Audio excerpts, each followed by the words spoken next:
विद्यार्थी मित्रांनो, नमस्कार सगळ्यांना. समर्थ अकॅडमी कळम या युट्यूब चॅनलवरती आपल्या सर्वांचं स्वागत. तसेच समर्थ अकॅडमी कळम या ऍप वरती सुद्धा आपल्या सर्वांचं स्वागत. आपण आता 8वीच्या वर्गातील एनएमएमएस साठीचा लेक्चर सिरीज चालू केलेली आहे. या सिरीज मध्ये आपण आतापर्यंत जवळपास इतिहासातले 10 लेसन पाहून झालेले आहेत. आता आपण 11व्या लेसनला चालू करत आहोत.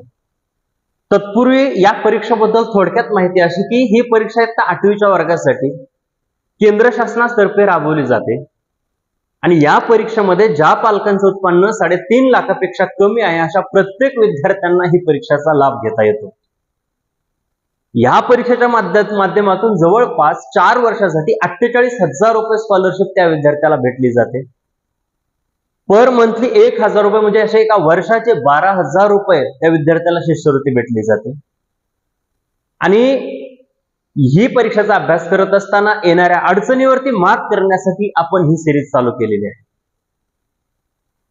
मराठा समाजातील काही विद्यार्थी असतील ज्या पालकांचं उत्पन्न 3.5 लाखापेक्षा कमी असेल अशा विद्यार्थ्यांसाठी एनएमएमएस मध्ये जरी पात्र नाही झालं तरी त्यांना सारथी नावाची एक स्कॉलरशिप म्हणजे त्याच परीक्षांतर्गत सारथी नावाची एक परीक्षा म्हणजे शिष्यवृत्ती योजना आहे. ज्या परीक्षेचे 40% जरी मार्क पडले, जवळपास 90 मार्काचे 2 पेपर आहेत आणि 2 पेपर पैकी 40% म्हणजे 72 जरी मार्क पडले तरी त्या विद्यार्थ्यांना जवळपास 38 ते 40 हजारच्या दरम्यान शिष्यवृत्ती मिळते. म्हणजे 180 पैकी 72 मार्क जरी पडले तरी आहे. आणि त्याच्यासाठीच आपण ही सिरीज चालू केलेली आहे. नवे तर या बॅचचा पूर्ण अभ्यासक्रम आपल्या ऍप वरती पूर्ण अपलोड केलेला आहे, ज्याची की फीस 999 रुपये आहे फक्त. आणि या ऍपची लिंक आपण डिस्क्रिप्शन बॉक्स मध्ये दिलेली आहे. तत्पूर्वी या परीक्षेचा अभ्यास करत असताना मी स्वतः एक पुस्तक तयार केलेलं आहे. ते पुस्तक आपल्याला या स्वरूपामध्ये आहे, जे की पेपर 2 साठीचं हे पुस्तक आहे, सॅट आहे. आणि या पुस्तकामध्ये मुद्देसूद माहिती तुम्हाला दिलेली आहे, जी की परीक्षेच्या दृष्टिकोनातून खूप कमी वाचनामध्ये खूप जास्त अभ्यास झाला पाहिजे या पद्धतीचं स्ट्रक्चर तुम्हाला या पुस्तकामध्ये दिलेलं आहे. हे पुस्तक जर तुम्हाला अपेक्षित असेल, पाहिजे असेल तर मला कॉन्टॅक्ट करा. माझा नंबर तुम्हाला डिस्क्रिप्शन बॉक्स मध्ये देतोय किंवा आपल्या पीपीटी वरती सुद्धा प्रत्येक पीपीटीला मोबाईल नंबर आहे. आणि जर ऍपचा विचार करायचा झाला तर आपल्या ऍपचं साइन हे आहे, या चिन्हाचा आपला ऍप लोगो आहे आणि या लोगोच्या माध्यमातून तुम्ही आपल्या मोबाईल वरती प्ले स्टोअरला हे ऍप डाउनलोड करून घेऊ शकता आणि या बॅचचा आपण आस्वाद घेऊ शकता. तर चला चालू करूयात. आपण आपल्या पुढच्या 11व्या प्रकरणाचं नाव आहे समतेचा लढा. आणि या प्रकरणाच्या माध्यमातून आपल्याला काय काय बघायचंय, तर तत्पूर्वी आपल्याला एक गोष्ट लक्षात ठेवावं लागेल.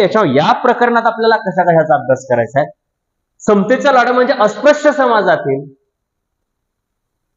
त्या वंचित आहेत, कुपोषित आहेत, जी काही पीडित आहेत अशा वर्गांसाठी, या समाजासाठी येणाऱ्या समाज सुधारकांनी नेमकं काय काय काम केलं याचा अभ्यास आपल्याला या प्रकरणामध्ये करायचा.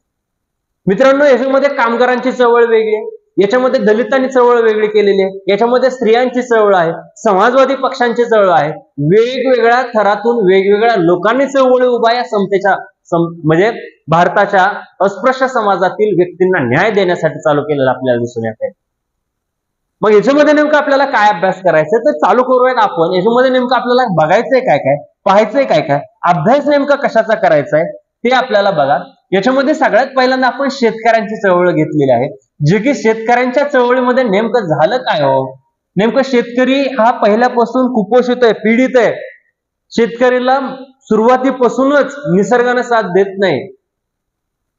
आणि या शेतकऱ्यांसाठी लॉर्ड कॉर्नवॉलिसच्या कालखंडापासून आपण असं बघतोय की लॉर्ड कॉर्नवॉलिसनं जवळपास 1893 मध्ये आपल्याला कायमधारा पद्धत 86 ते 93च्या दरम्यानचा हा कालखंड, आणि लॉर्ड कॉर्नवॉलिसच्या कालखंडामध्ये कायमधारा पद्धतीचा स्वीकार केलेला दिसून येतो.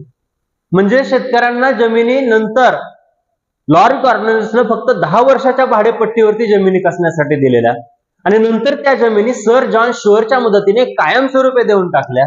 मात्र तेव्हापासून शेतकऱ्यांच्या वाट्याला फक्त काय आलंय तर फक्त एकंदरीत बघा 1918 साली काय झालं, शेतकऱ्यांनी किसान सभेची स्थापना केली.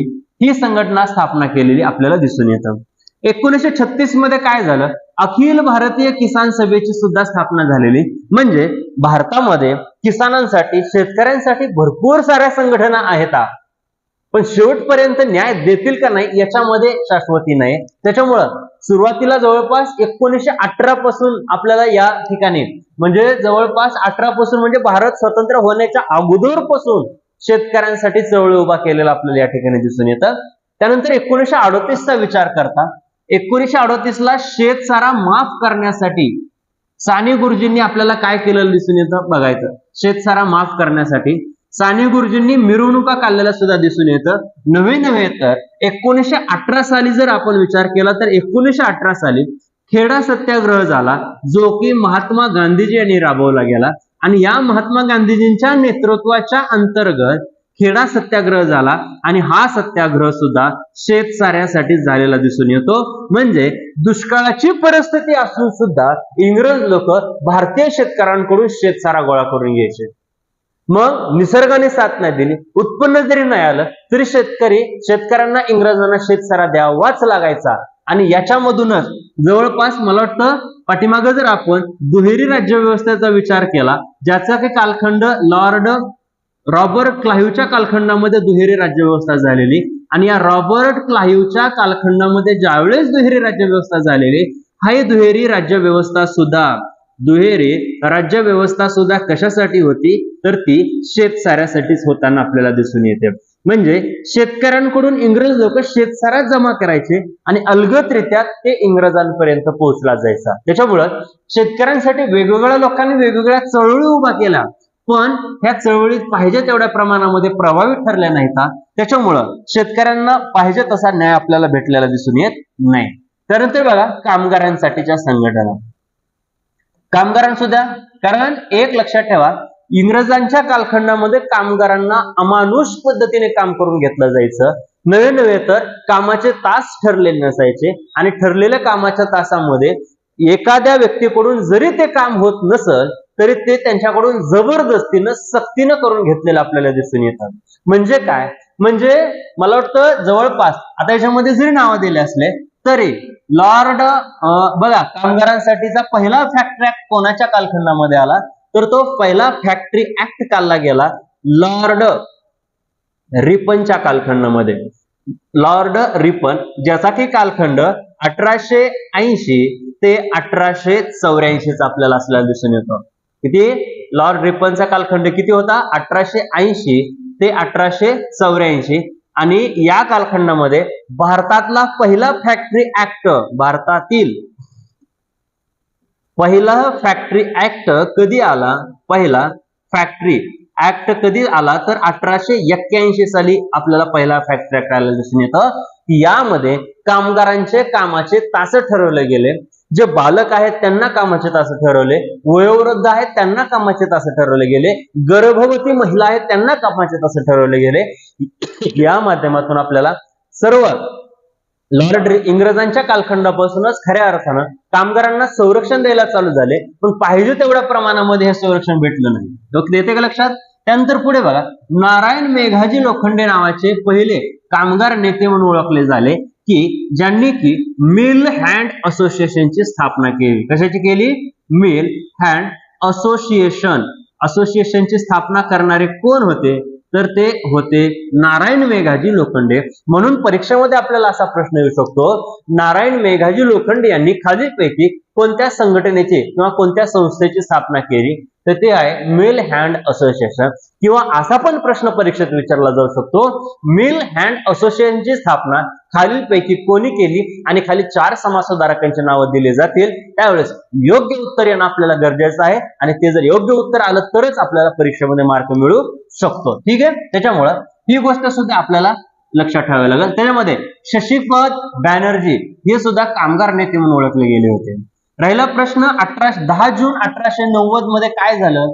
10 जून 1890 मध्ये रविवारची सुट्टी बघा. आता रविवारच्या सुट्टी जरी 10 जून, पण याचा पहिला प्रयोग लॉर्ड हार्डिंगने केलेला आपल्याला दिसून येतो.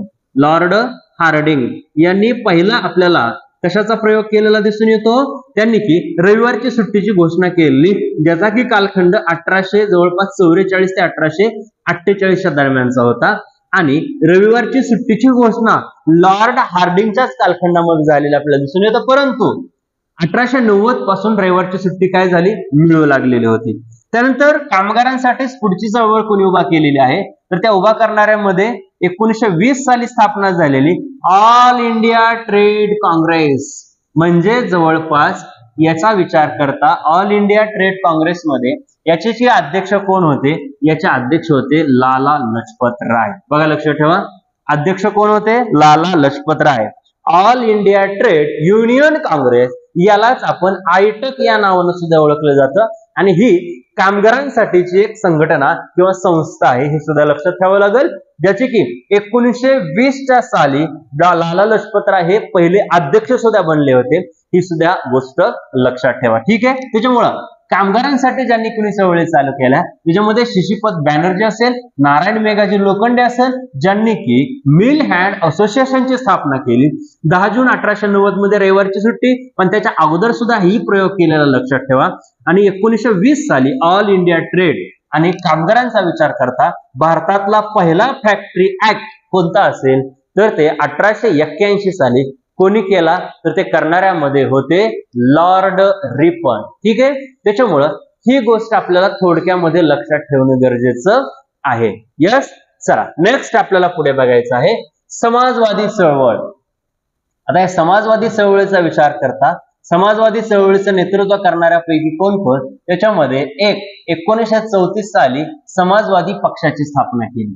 ठीक आहे. मला कमेंट बॉक्स मध्ये तुम्ही सांगायचं समाजवादी पक्षाची स्थापना कोणी केलेली आहे, ही गोष्ट तुम्हाला लक्षात ठेवावी लागेल. ठीक आहे. त्यानंतर 1942 ला काय झालं, छोडो भारत चळवळ आंदोलन चालू झालं आणि या छोडो भारत चळवळीचं आंदोलन केव्हापासून चालू झालं, तर ते 1942चं एक अधिवेशन होतं. ते अधिवेशनाचं नाव आहे मुंबई अधिवेशन आणि ते भरलं गेलं कुठं होतं, तर तेजपाल संस्कृत सभागृहामध्ये पहिलं अधिवेशन भरलं होतं आणि इकडे भरलेलं अधिवेशनाचं नाव आहे गवालिया टँक मैदान. बघा नाव लक्षात ठेवा, गवालिया टँक मैदान या ठिकाणी 1942चं अधिवेशन भरलं होतं, ज्या की अधिवेशनामध्ये महात्मा गांधीजी यांनी चले जाव आंदोलनाचा ठराव पास केला होता. चले जाव आंदोलन आणि इथंच म्हटले होते करेंगे या मरेंगे, चले जाव आंदोलन, जे की महात्मा गांधीजी अहिंसावादी होते आणि असहकार चळवळ बंद करण्यामागचं कारण मुख्य असं होतं की चौरी चौरा प्रकरण 1922 ला घडलं होतं आणि त्याच्यामध्ये जवळपास 21 पोलिसांचं निधन होतं. त्या कारणाचं महात्मा गांधीजींनी कोणती असहकार चळवळ बंद केली होती, ज्यावेळेस हिंसा झाली होती. आणि तेच गांधीजी 1942 ला असे म्हणतात करेंगे या मरेंगे, करा किंवा मरा, म्हणजे एवढा बदल झालेला आपल्याला दिसून येतो. मग चले जाव आंदोलन या ठिकाणी झालं. परंतु या 8 ऑगस्टला हे अधिवेशन झालं, म्हणजे अधिवेशन झालं होतं, तर 9 ऑगस्ट उजळण्याच्या आतच जवळपास त्या परिस्थितीमध्ये महात्मा गांधीजी सहित 148 लोक अज्ञात स्थळी तुरुंगामध्ये ठेवले गेलेले होते. अज्ञात स्थळी तुरुंगामध्ये ठेवलेले दिसून येत आहेत, ज्या की स्थळामध्ये याच्यामध्ये पंडित जवाहरलाल नेहरूंचा नंबर लागला होता नगरच्या तुरुंगामध्ये, अहिल्यानगरमध्ये, आणि तिथं नंबर लागला असताना त्या ठिकाणी पंडित जवाहरलाल नेहरू यांनी भारताचा शोध हा ग्रंथ लिहिलेला आपल्याला दिसून येतो. येते का लक्षात? डिस्कव्हरी ऑफ इंडिया हा ग्रंथ पंडित जवाहरलाल नेहरू यांनी अहमदनगरच्या तुरुंगामध्ये, म्हणजे आजच्या अहिल्यानगरमध्ये लिहिलेला दिसून येतो. तसं जवळपास सर्व नेते मंडळी या ठिकाणी तुरुंगामध्ये होते. परंतु एवढं होऊन पण त्या समकालीन परिस्थितीमध्ये 1942 ते 1945 दरम्यान मध्ये भूमिगत आंदोलन चालू झालेलं आपल्याला दिसून येतं. आणि या भूमिगत आंदोलनाच्या नेतृत्वामध्ये बघा, आता लक्षात ठेवा, 1942 ला जे झालं भूमिगत आंदोलन चालू झालं, त्याच्यामध्ये जयप्रकाश नारायण असतील, अच्युतराव पटवर्धन असतील, नाम जोशी असतील, असे वेगवेगळे, अरुणा असफ अली असेल, सुचेता कृपलानी असतील, असे वेगवेगळे, त्याच्यामध्ये क्रांतिसिंह साताऱ्याचे क्रांतिसिंह नाना पाटील असतील, जवळपास भरपूर क्रांतिकारक या चले जाव आंदोलनामध्ये किंवा भूमिगत आंदोलनामध्ये सुरू झाले, आपल्याला सामील झालेले दिसून येत आहेत. आणि हे सामील होऊन या जे की 148 लोक महत्वाची नेते मंडळी तुरुंगामध्ये डांबून ठेवलेली, अज्ञात स्थळी ठेवलेली, परंतु या ठिकाणी आपल्याला भूमिगत आंदोलन चालू झालेलं दिसलं आणि या भूमिगत आंदोलनाच्या नेतृत्व करत असताना 1942 ला साताऱ्याचे क्रांतिसिंह नाना पाटील यांनी पत्री सरकार हे धोरण राबवलं गेलं. त्याला प्रति सरकार किंवा पत्री सरकार हे सुद्धा म्हटलं जातं. इंग्रज अधिकारी पकडणे आणि खालून पायाला घोड्याला नाल मारतात तशी खालून नाल मारणे इंग्रजांना चालू केलं. इंग्रज पकडले खालून पत्रा ठोकणे म्हणून पत्री सरकार नाव चालू केलं. हे क्रांतिसिंह नाना पाटील होते जे की सातारा या ठिकाणी त्यांनी हे आंदोलन चालू केलं गेलेलं होतं. त्याच्यामुळं छोडोजा समाजवादी चळवळीमध्ये छोडो भारत चळवळ आंदोलनामध्ये या पद्धतीने थोडक्यामध्ये लक्षात ठेवा, ज्या की 1939 ते 1945च्या दरम्यान जागतिक दुसरं महायुद्ध चालू होतं आणि दुसऱ्या महायुद्ध चालू असताना आपला किंवा भारतीयांचा पाठिंबा इंग्रजांना पाहिजे होता, पण भारतीय लोक त्यांना पाठिंबा द्यायला तयार नव्हते. त्या कारणास्तव त्यांनी आपल्याला ऑगस्ट घोषणा दिली, त्यांनी आपल्याला क्रिप्स मिशन दिलं, त्यांनी आपल्याला राजाजी आयोग दिला. परंतु या सर्व गोष्टीचा अभ्यास करता आपल्याकडे फक्त एकच होतं, आम्हाला संपूर्ण स्वातंत्र्य पाहिजे. आणि ही मागणी, जी की मागणी आपल्याला 1905 ची होती की आम्हाला वसाहतींतर्गत स्वातंत्र्य द्या, ती मागणी 1940 ला इंग्रज लोक म्हणू लागले की तुम्हाला आम्ही वसाहतीच्या अंतर्गत स्वातंत्र्य देऊ, पण दुसऱ्या महायुद्धामध्ये आम्हाला तुम्ही काय करा तर पाठिंबा द्या. परंतु त्यावेळेसची मागणी आपल्याला वसाहती अंतर्गत स्वातंत्र्याची नव्हती. त्यावेळेसची 1940 ची मागणी आपली अशी होती की आम्हाला तर संपूर्ण स्वातंत्र्य पाहिजे, पण आमच्या बरोबर जगामध्ये जेवढे देश पारतंत्र्यामध्ये आहेत तुमच्या त्या सर्व देशाला जर तुम्ही स्वातंत्र्य दिलं तर दुसऱ्या महायुद्धामध्ये आम्ही तुम्हाला सहकार्य करू. येते का लक्षात? त्याच्यामुळं या गोष्टीसाठी छोडो भारत आंदोलनासाठी या गोष्टी आपल्याला लक्षात ठेवणं गरजेच्या आहेत. ठीक आहे. त्यानंतर पुढे बघा, थोडक्यामध्ये पुढे लोकमान्य टिळक आहेत. लोकमान्य टिळकांनी मार्क्सवादी विषयी सुद्धा लेख लिहिला दिसून येतो आपल्याला, ज्या की लोकमान्य टिळकांचा जन्म 1856 ला झाला. येते का लक्षात? ज्या की लोकमान्य टिळकांनी न्यू इंग्लिश स्कूलची स्थापना केली, ज्या की लोकमान्य टिळकांनी मराठा हे वृत्तपत्र चालू केलं, ज्या की लोकमान्य टिळकांनी डेक्कन एज्युकेशन सोसायटी आणि त्याच्या अंतर्गत फर्ग्युसन कॉलेजची स्थापना केली, ज्या की टिळकांनी 1890 मध्ये राष्ट्रीय सभेमध्ये प्रवेश केला, 93 ला गणेश उत्सव, 95 ला शिवजयंती आणि 97 ला रॅडच्या हत्येचं समर्थन केलं म्हणून 1.5 वर्षाची शिक्षा झालेली आपल्याला दिसून येतं. 1908 ला परत 6 वर्षासाठी मंडलेच्या तुरुंगामध्ये गेले आणि त्याच ठिकाणी गीता रहस्य नावाचा ग्रंथ लिहिला. 1914 ला बाहेर, तोपर्यंत 2 मावळवादी नेत्यांचे या ठिकाणी निधन झालेलं होतं. त्याच्यामध्ये गोपाळ कृष्ण गोखले आणि फिरोजशाह मेहता. पर्यायाने जहालांचा प्रवाह वाढलेला आपल्याला दिसून येतो आणि तो प्रवाह वाढल्यामुळे त्या पद्धतीमध्ये अॅनी बेझंटच्या मदतीने होमरूल चळवळीची सुरुवात केली, प्रतियोगिता सहकारिता आणली. म्हणजेच ती सहकारिता अशी होती, सरकारला जर आमच्या मागण्याविषयी सहानुभूती असेल तर आम्ही सुद्धा सरकारला सहकार्य करायला तयार आहोत. ही मागणी प्रतियोगिता सहकारिता 1919 ला ज्यावेळेस केली गेली त्यावेळेस हे केलं आणि 1920 ला काँग्रेस डेमोक्रॅटिक पार्टीची स्थापना केली, ज्या की 1 ऑगस्ट 1920 ला हे सगळं करत असताना लोकमान्य टिळकांचं 1 ऑगस्ट 1920 ला निधन झालेलं दिसून येतं. पैकी लोकमान्य टिळकांबद्दल इथं मार्क्सवादी कामगार समाजवादी चळवळीमध्ये सुद्धा आपल्याला योगदान दिसून येतं. त्यानंतर पुढे बघा, आपल्याला स्त्रियांसाठी चालवली गेलेली चळवळ आहे. याच्यामध्ये पंडिता रमाबाई यांनी काय केलं, आर्य महिला समाजाची स्थापना केली. येते का लक्षात? आर्य महिला समाजाची स्थापना कुठे केली तर पुणे केली आणि शारदा सदनची सुद्धा आपल्याला स्थापना केलेली दिसून येते, ज्या की पंडिता रमाबाई प्रार्थना समाजाच्या सदस्या होत्या. कोणत्या समाजाच्या? प्रार्थना समाजाच्या, ज्याची की स्थापना 1867 साली झालेली डॉक्टर आत्माराम पांडुरंग तरखडकर. कोणी केली? डॉक्टर आत्माराम पांडुरंग तरखडकर यांनी प्रार्थना समाजाची स्थापना झाली. त्याच्यामध्ये न्यायमूर्ती रानडे असतील सदस्यामध्ये. बघा याच्यामध्ये यांच्या सदस्यामध्ये न्यायमूर्ती रानडे, विठ्ठल रामजी शिंदे असतील, परत गोपाळकृष्ण गोखले असेल ज्यांनी की भारत सेवक समाजाची स्थापना केली, विठ्ठल रामजी शिंदे ज्यांनी की डिस्पेट क्लासेस मिशनची स्थापना केली.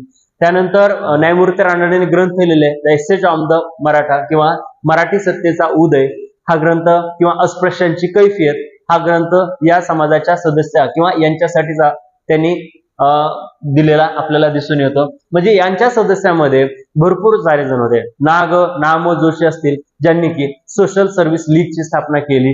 आणि याच्यामध्ये आर्य महिला समाजाच्या सदस्यामध्ये पंडिता रमाबाई होत्या, ज्यांनी की आर्य महिला समाजाची स्थापना केली आणि शारदा सदनची सुद्धा स्थापना केली. मग मित्रांनो, परीक्षेमध्ये आपल्याला परीक्षेत काय प्रश्न येणार की खालीलपैकी आर्य महिला समाजाची स्थापना कोणी केली, तर त्याचं उत्तर काय असेल, पंडिता रमाबाई. ह्या दोन व्यक्तीमध्ये आपल्याला जराशी गडबड होताना दिसून येते, कारण एक आहेत पंडिता रमाबाई आणि दुसऱ्या आहेत रमाबाई रानडे.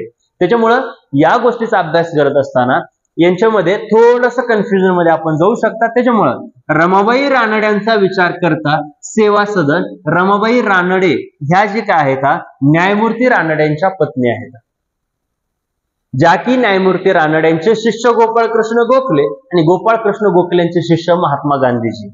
म्हणजे महात्मा गांधीजींच्या गुरूंचे गुरु हे म्हणजे न्यायमूर्ती रानडे होते. आणि याच रानड्यांनी त्यांच्या धर्मपत्नी रमाबाई रानडे यांनी कशाची स्थापना केली, सेवा सदनची स्थापना केली. म्हणूनच असं म्हटलं जातं, रानडेनंतर उद्गार असे आहेत, पेशवाई बुडाल्यानंतर थंड गोळाहून पडलेल्या महाराष्ट्राला ऊब देण्याचं काम कोणी केलं, तर ते न्यायमूर्ती रानड्यांनी केले. हे घोषवाक्य न्यायमूर्ती रानडे बद्दल सुद्धा उद्गारलेले आपल्याला दिसून येत आहेत. त्यानंतर रखमाबाई जनार्दन सावे. आता ह्याच्यामध्ये पण थोडं आपल्याला लक्षात ठेवणं गरजेचं आहे, कारण याच्यामध्ये काय म्हटलंय बघा, रखमाबाई जनार्दन सावे यांचा विचार करता वैद्यकीय सेवा देणाऱ्या त्या पहिल्या डॉक्टर.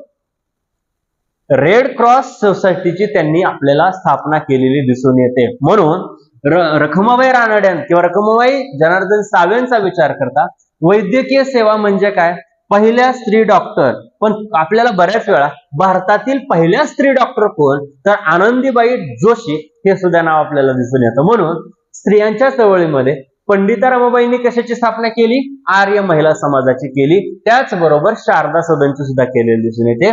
रमाबाई रानड्यांनी कशाची केली, सेवा सदनची स्थापना केलेली आपल्याला या ठिकाणी दिसून येते. आणि रखमाबाई जनार्दन सावे वैद्यकीय सेवा देणाऱ्या त्या पहिल्या डॉक्टर आहेत.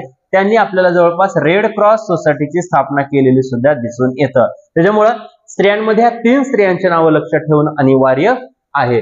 त्यानंतर आपल्याला पुढे बघायचं डॉक्टर आनंदी, आत्ताच म्हटलं डॉक्टर आनंदीबाई जोशी. या डॉक्टर आनंदीबाई जोशींचा विचार करता या बघायचं भारतातील पहिल्या महिला डॉक्टर म्हणून यांचा उल्लेख आपल्याला आढळतो. यांनी 1886 मध्ये MD ची परीक्षा पास झाली आणि परंतु ही डॉक्टर झाल्या पण जास्त दिवस जिवंत राहिल्या नाहीत, कारण त्यांना क्षयरोगाची लागण झाली आणि याच रोगांच्या माध्यमातून त्यांचं निधन लवकर झालेलं आपल्याला दिसून येतं. त्याच्यामुळं डॉक्टर आनंदीबाई जोशी यांना भारतातील पहिल्या महिला डॉक्टर 1986 साली, त्याच्यामध्ये 1886 असं नाही, 1886 बघायचं, थोडस करेक्शन करून लक्ष द्या थोडस. आता याच्यामध्ये बघा, आणि 1886 आहे. आणि 1886 मध्ये यांना काय झालेलं, जवळपास MD म्हणजे डॉक्टर झालेले आणि क्षयरोगाची लागण झाली. आणि 16 फेब्रुवारी 1887 ला तर बघा पुण्यामध्ये त्यांचा काय झाला, मृत्यू झाला. म्हणजे 86 ला MD झाले आणि 87 ला त्यांचा मृत्यू झालेला सुद्धा आपल्याला दिसून येतो. म्हणजे यांची सेवा जास्त दिवस म्हणजे यांना सेवा रुग्णांची करता आलेलं आपल्याला दिसून येत नाही. त्याच्यामुळं या गोष्टीचा थोडक्यामध्ये आपल्याला अभ्यास करणं गरजेचं आहे. त्यानंतर पुढे बघा मित्रांनो, दलितांसाठीची चळवळ आहे, ज्या की दलितांसाठीच्या चळवळीमध्ये कोण कोण आहेत, तर गोपाळ बाबा वलंगकर हे महत्वाचं नाव आहे. शिवराम जानबा कांबळे हे पण महत्वाचं नाव आहे. समाज सुधारकांनी जागृती केली, याच्यामध्ये गोपाळ बाबा वलंगकर यांनी हे पुस्तक आपल्याला खूप वेळा, भरपूर वेळा परीक्षेमध्ये विचारलं गेलं आहे. विटाळ विध्वंसक हे पुस्तक खालीलपैकी कोणी लिहिलं, किंवा असा पण प्रश्न विचारला गेलेला आहे, गोपाळ बाबा वलंगकर यांनी खालीलपैकी कोणतं पुस्तक लिहिलं गेलं, तर त्यावेळेस आपल्याला उत्तर लक्षात ठेवणं गरजेचं आहे की गोपाळ बाबा वलंगकर यांनी विटाळ विध्वंसन हे पुस्तक लिहिलेलं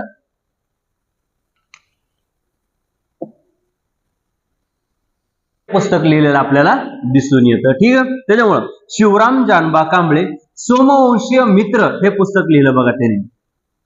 पुस्तक कोणतं लिहिलं, सोमवंशीय मित्र हे पुस्तक लिहिलेलं आपल्याला दिसून येतं. तर ह्या पुस्तकाचं लिखाण कोणी केलं, शिवराम जानबा कांबळे, सोमवंशीय मित्र. आणि गोपाळ बाबा वलंगकर विटाळ विध्वंसन. 1906 साली काय झालं, महर्षी, आत्ताच नाव आपण घेतलं होतं, महर्षी विठ्ठल रामजी शिंदे यांनाच आपण वी रा शिंदे पण म्हणतो, ज्यांनी की 1906 मध्ये डिस्प्रेड क्लासेसची मिशन झाली, जी की 1906च्या कालखंडामध्ये भरपूर गोष्टी घडल्या होत्या. याच सुमारास कोलकाता नावाचं अधिवेशन झालं होतं, ज्याचे की अध्यक्ष दादाभाई नौरोजी होते आणि यांनी या अधिवेशनामध्ये चतुसूत्री मांडली गेली होती. त्याच्यामध्ये स्वराज्य, स्वदेशी, राष्ट्रीय शिक्षण आणि बहिष्कार ही चतुसूत्री मांडली गेली. म्हणून दादाभाई नौरोजी यांनी इथंच घोषणा म्हणजे काय म्हणून आपण त्याला घोषवाक्य उद्गारलं होतं, चळवळ करा, चळवळ करा, अखंड चळवळ करा, किंवा नेटाने, एकजुटीने प्रयत्न करा आणि नेटाने प्रयत्न करा, हे म्हणणारे दादाभाई नौरोजी होते, ज्यांचे की पारशी समाजातील ते राष्ट्रीय सभेचे पहिले अध्यक्ष होते. 1886 साली काँग्रेसचं अधिवेशन जे झालं त्याचे ते अध्यक्ष होताना आपल्याला दिसून येते. यांनीच राष्ट्रगोफ्तार या वृत्तपत्राची स्थापना केली. राष्ट्रगोफ्तार म्हणजे खरी बातमी, येते का लक्षात? त्या सुद्धा गोष्टी आपल्याला थोडक्यामध्ये लक्षात ठेवाव्या लागतील. आर्थिक लुटीचा सिद्धांत त्यांनी मांडला. दादाभाई नौरोजींना आर्थिक अर्थ म्हणजे अर्थशास्त्राचे जनक या नावाने ओळखलं जातं. दादाभाई नौरोजींचा फिन्सबरी मतदारसंघातून निवडून जाणारे ते पहिले भारतीय आहेत. कुठं? इंग्लंडमध्ये. त्याच्यामुळं भरपूर साऱ्या गोष्टी आहेत दादाभाई नौरोजी बद्दल. एकूण 3 अधिवेशनाचे अध्यक्ष झाले. राजर्षी शाहू महाराजांचा विचार करता याच्यामध्ये बघा, यांनी काय केलं, डॉक्टर बाबासाहेब आंबेडकर यांना काय केलेलं होतं, मदत केलेली होती किंवा नेतृत्वाची पाठराखण केलेली होती. आणि तुमच्यासाठी एक प्रश्न असेल, जे युट्यूबला व्हिडिओ बघतायत किंवा ऍपमध्ये बघतायत, डॉक्टर बाबासाहेब आंबेडकरांनी मूक नायक, आता बऱ्याच पुस्तकामध्ये पाक्षिक दिलेलं आहे किंवा बऱ्याच पुस्तकामध्ये वृत्तपत्र पण तुम्हाला बघायला मिळेल. मूक नायक याचं संपादन डॉक्टर बाबासाहेब आंबेडकरांनी चालू केलं वर्तमानपत्र. याच्यासाठी राजर्षी शाहू महाराजांनी देणगी दिली होती वर्तमानपत्रासाठी सुरुवातीला चालू करण्यासाठी. ती देणगी किती रुपये दिली होती ही मला कमेंट बॉक्स मध्ये तुम्ही सांगायचं की डॉक्टर राजर्षी शाहू महाराजांनी मूक नायक साठी एवढी देणगी दिलेली होती. ती कमेंट बॉक्स मध्ये तुम्ही कमेंट करू शकता. ठीक आहे. नेतृत्वाखाली पाठराखण करणारे मध्ये ते एक होते. त्यानंतर पुढे बघा, 1924 मध्ये काय झालं, डॉक्टर बाबासाहेब आंबेडकरांनी बहिष्कृत हितकारिणी सभेची स्थापना केली. येते का लक्षात? म्हणजे डॉक्टर बाबासाहेब आंबेडकरांचा विचार करता भरपूर साऱ्या गोष्टी आपल्याला त्यांच्याबद्दल सांगता येतील. ज्यांचा काही जन्म 1891 मध्ये महू या ठिकाणी झाला. ते त्यांच्या आईवडिलांचे 14वे अपत्य होते. येते म्हणजे एल्फिन्स्टन कॉलेजमध्ये शिक्षण घेतलं. त्यानंतर बडोद्याचे सयाजीराव गायकवाड यांच्या संस्थानिकांमध्ये त्यांनी काही काळ नोकरी केली. सिडनहॅम कॉलेजमध्ये त्यांनी काही काळ नोकरी केली. राजर्षी शाहू महाराजांनी त्यांनी मदत केलेली आहे. MA केलं, MSc केलं, DSc केलं, अशा भरपूर PhD केले, भरपूर सारे प्रबंध लिहिले, भरपूर सारे ग्रंथ लिहिले. आणि एवढं सगळं करून सुद्धा ते डॉक्टर बाबासाहेब आंबेडकर म्हणत होते, ज्ञानाच्या मी घोटाभर पाण्यामध्ये आहे. म्हणजे पायाचा घोटा जिथपर्यंत असतं, म्हणजे ज्ञान एवढं मिळवून, एवढ्या पदव्या मिळवून, एवढी डिग्री मिळवून ते म्हणणारे डॉक्टर बाबासाहेब आंबेडकर होते की ज्ञानाच्या घोटाभर पाण्यामध्ये मी आहे असं. आणि त्याच्यामुळं एक त्यांनी समता, जनता, प्रबुद्ध भारत, त्यांचं एक प्रिंटिंग प्रेस होतं, भारत भूषण प्रिंटिंग प्रेस. काय नाव होतं त्याचं? Bharat Bhushan printing press. भाकरीपेक्षा इज्जत प्यारी म्हणणारे डॉक्टर बाबासाहेब आंबेडकर होते. तुमच्याकडे जर 2 रुपये असतील तर 1 रुपयाची भाकर खा आणि 1 रुपयाचं पुस्तक घ्या, असं म्हणणारे डॉक्टर बाबासाहेब आंबेडकर होते.